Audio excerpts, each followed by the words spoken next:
and welcome to another video. Sitting directly behind me is my 1990 Kawasaki X2 that has been triple swapped, and by the time you watch this footage, I may actually be on the water testing this thing. It's not actually ready for a full-on test drive, but I'm getting the itch to test it out, so I might load it onto my truck, take it out to the water, and see if I can do some fine-tuning with it attached to the back of my truck. I have tried this in the past and it hasn't worked terribly well with my 650 engine, but I am getting the itch to try this thing out. So let's get into this video. I'll show you guys what I've been working on, and at the end of it, we're gonna fire it up. This is an aluminum bracket that I built in my last video for mounting the electronics from the e-box between the surf brace on my X2, and I have decided that I'm actually going to build another one. Now you guys might be thinking he's going to build one out of carbon fiber, because I did kind of say that in one of my last videos, but I've actually decided to remake this out of aluminum, and the reason for that is that it will work as a heat sink.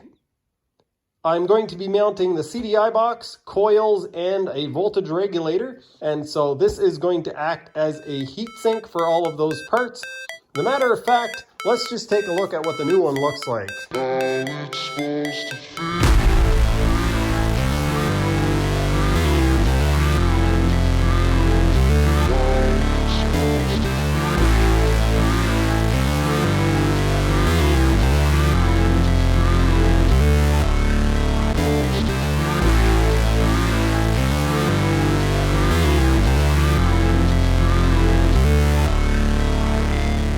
I quite literally spent all day figuring this out, and I am extremely happy with the way it went.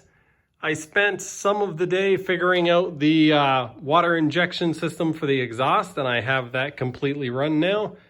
The hose comes in from the pump. This is my second cooling line. It comes in from the pump, goes through the filter, and then over to the pressure regulator right here, as you can see. Comes out of there, goes directly into the injector, into the stinger, and then tees off and goes into the injector for the chamber. I've also spent a bunch more time figuring out the electronics, all the stuff that was taken out of the e-box. So I've now got the coils mounted in a slightly different orientation, which saves me a couple of bolts. The bolts that bolt the CDI down are these two. The CDI is underneath here, and the bolts come up through, so I can use those same bolts to bolt the coils down, two of the coils. So I only need one extra bolt to bolt the third coil down. This cap comes off for the filter. Every time you're filling up the fuel, you have almost no choice but to look at the filter and see if there's something in it.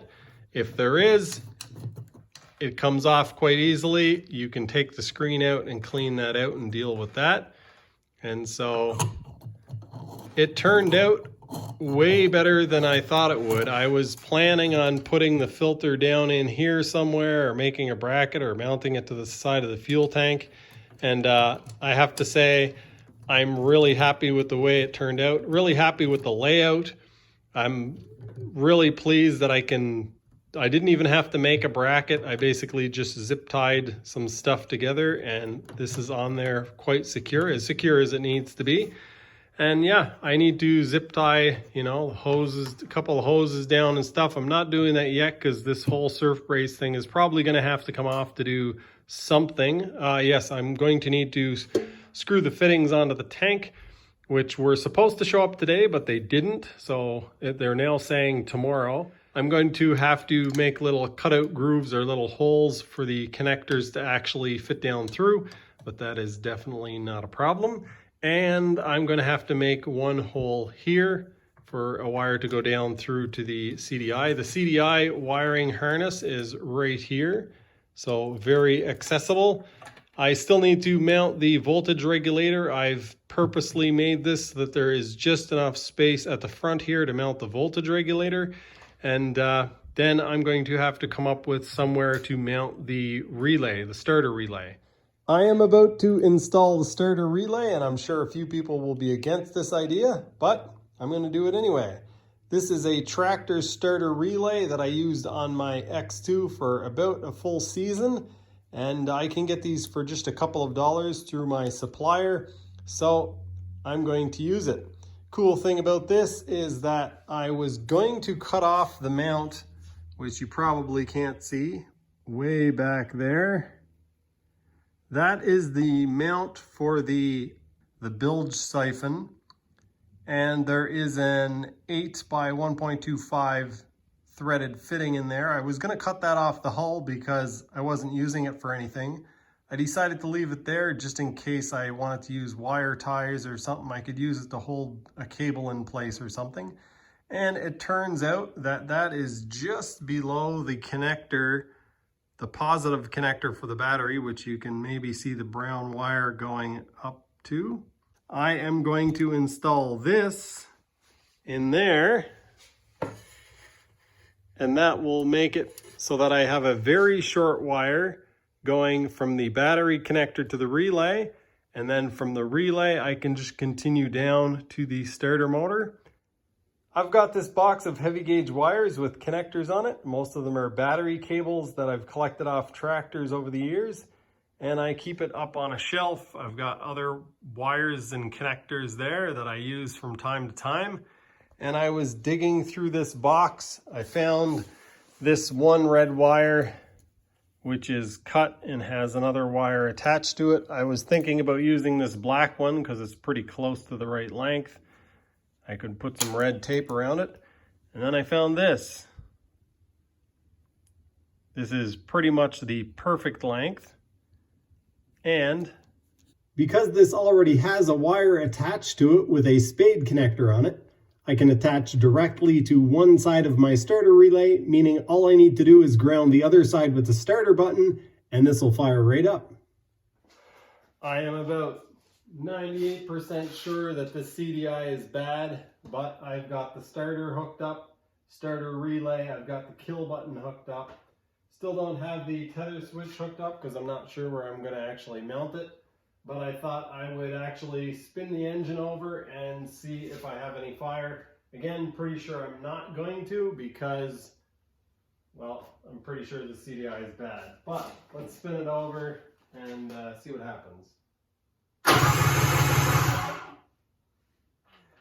I've got the CDI box on, and I think all wired up out of the e-box from the 1100 that I bought last year. And so now I'm going to hit the start button again and hope that it fires. If it doesn't fire, I'm going to be quite disappointed. If it does fire, then I'm going to want to hear it run. But that's not really possible because I don't have fuel. It's 11, it's after 11, it's like 11:30 or so. And I need to get to bed, but I want to turn this thing over, see if it has fire. If it does, that means that I should be able to fire it up tomorrow. The one thing that I'm somewhat concerned about is that the kill wire, which is on this plug here, the wiring diagram shows connecting the white to the black, I believe it is, white to black white to shut it off. And I'm pretty sure that I can just connect white to ground because I've tested the black white wire and it is actually connected to ground. So I think it's just a safety feature. They run a separate wire just so that it's less likely. If you had a bad ground and your engine didn't shut off when your tether switch came off or whatever, that could be a liability for the company. So they actually run a separate wire so that there is a dedicated ground. But anyway, I'm going to shut up now, turn this thing over.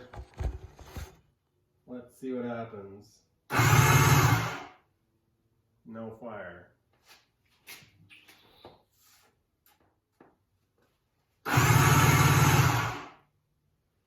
Not even a little bit of fire. This CDI box in the other e-box was the last thing that this engine was run on. And all I've done is removed it from that box and put it here. All right, it's about an hour later and I did a little bit of head scratching and ended up finding out that it's actually a flaky connection or a bad connection on one of the coils in the stator. I saw it spark a couple of times with that stator coil and decided that I was going to switch it out and see what happened, and this is what we have now.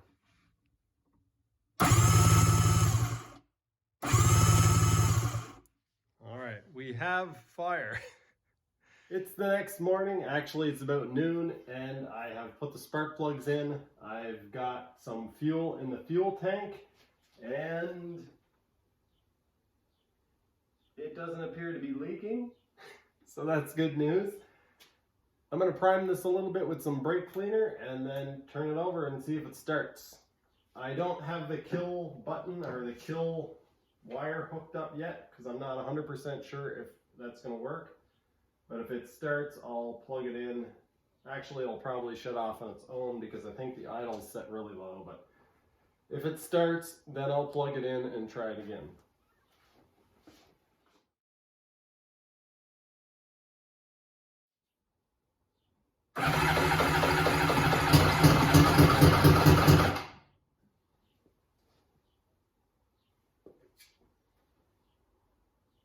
Okay, kind of sounds like it did before when it was having a lot of trouble starting.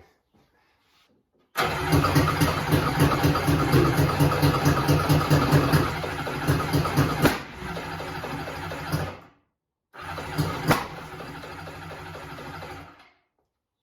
going to start this again, is it?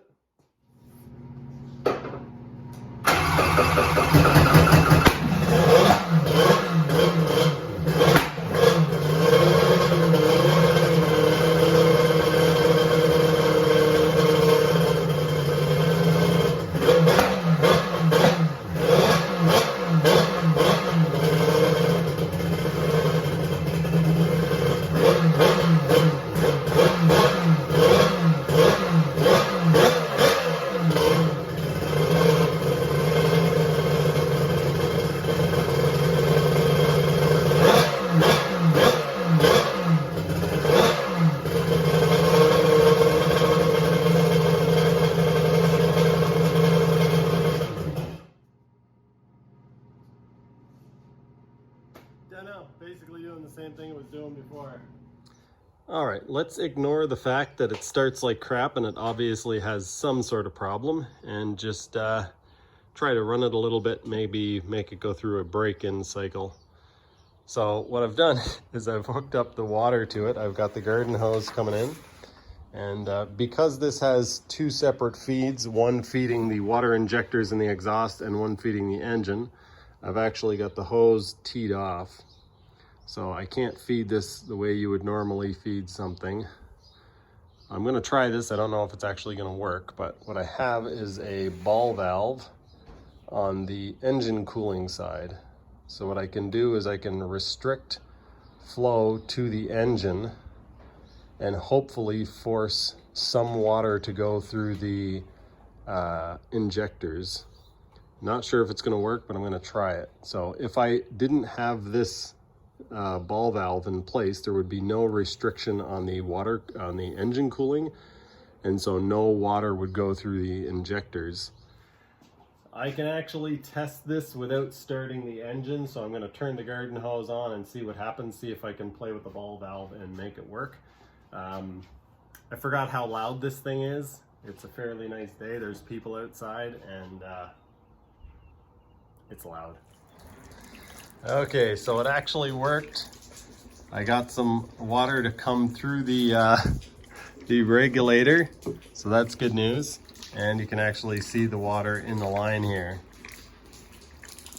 It's coming out. I'm gonna try to fire it up and set the idle and stuff.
It's now several hours later. This thing's pretty loud.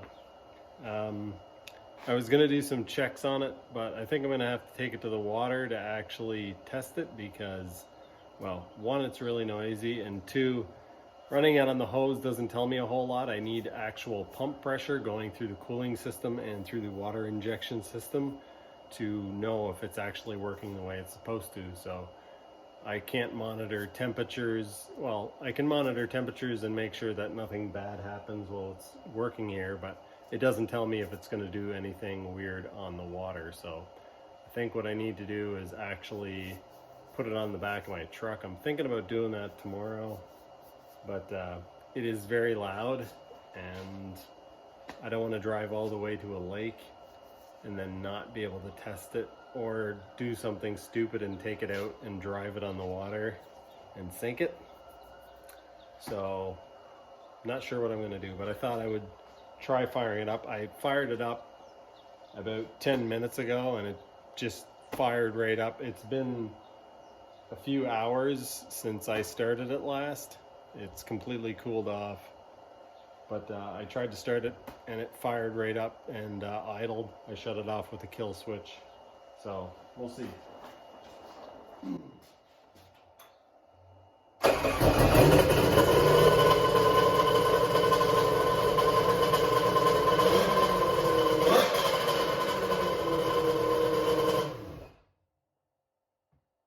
I've fitted the air intake lid, the spark arrestor lid, and I'm fairly certain that this is loud enough. I'm fairly certain that the exhaust is actually loud enough on this that you won't be able to tell any difference whatsoever with the spark arrestor lid on, but I thought I'd give it a quick fire up on camera. I've got my multimeter and I'm going to connect it to the battery to check the battery voltage, and then when it starts I'm going to see if the charging system is actually working.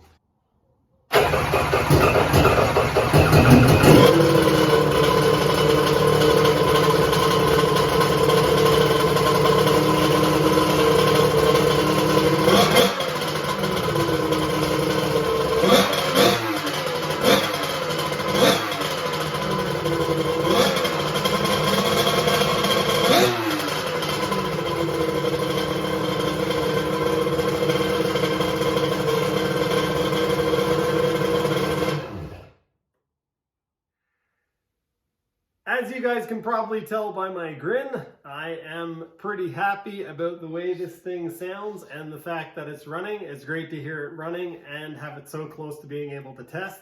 As you can probably also tell by the hoodie hood, it is a little bit chilly here in Calgary. I might take the X2 out, put it on the water on the back of the truck tomorrow, and try to work some of the bugs out of it, actually give it some break-in time. The problem with doing that is that if there are other people at the dock, this thing is going to be kind of rowdy and it might annoy some people. It probably will annoy some people.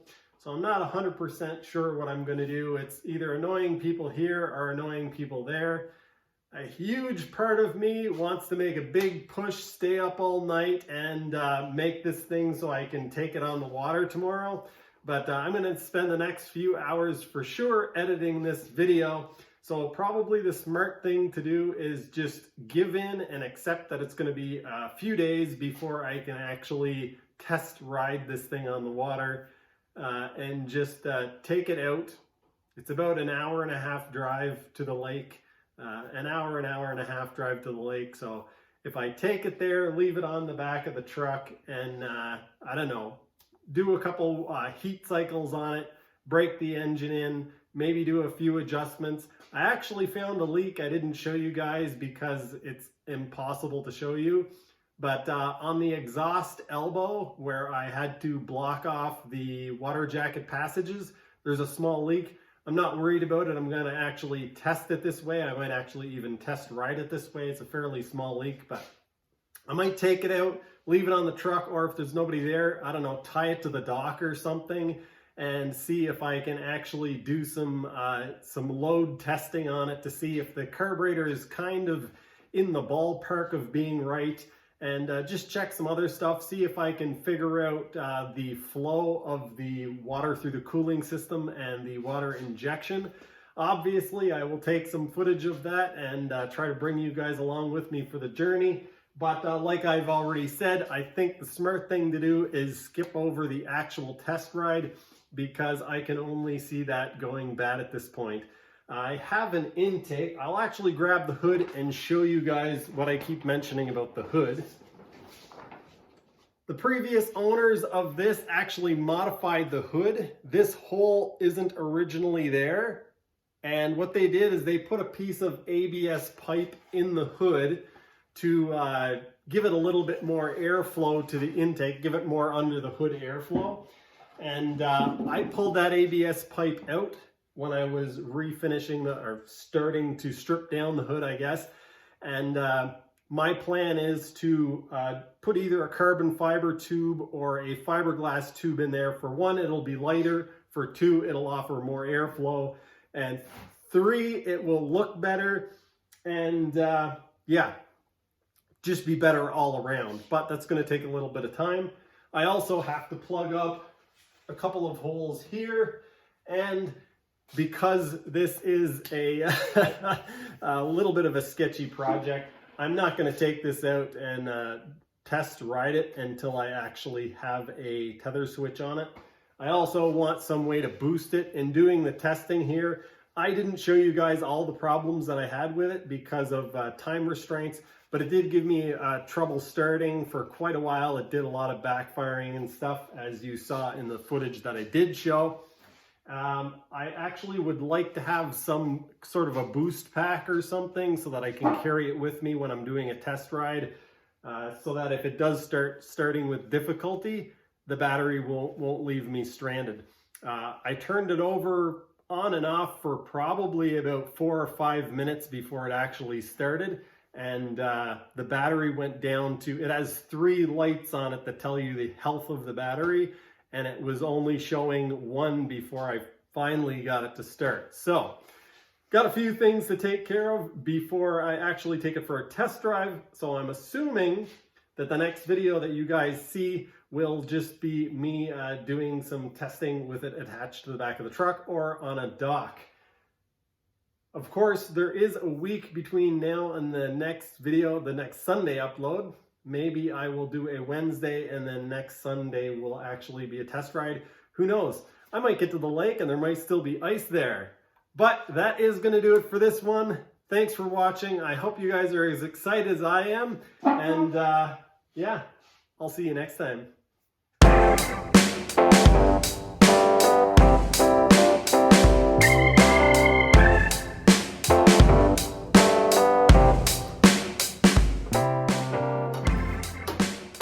It's scale time.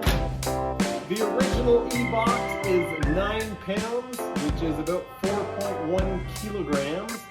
This is my new e-box, CDI box, voltage regulator, coils, and we are going to weigh this and see how much it weighs.